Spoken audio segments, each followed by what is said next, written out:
Welcome to another episode of Bisdak Chef. I'm your host Rex Alba.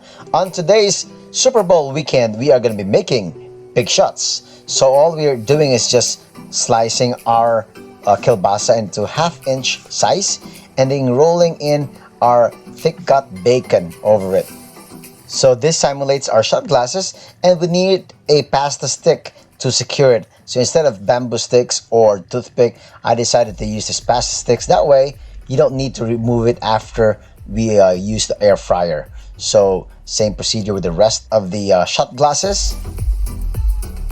So I'm just showing you different techniques on how to roll the bacon over the kielbasa. And those pasta sticks are pretty strong. They pierce through the bacon and the kielbasa really well.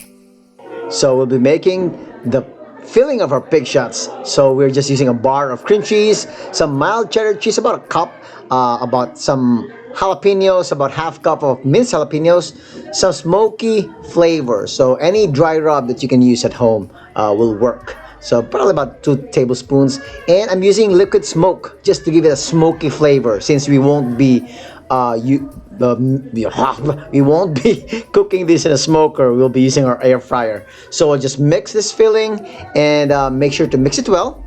I'm going to be using the Ziploc technique as a pipe bag, and I'm going to be cutting on the bag, and then just fill up our bacon shot glasses on with the filling.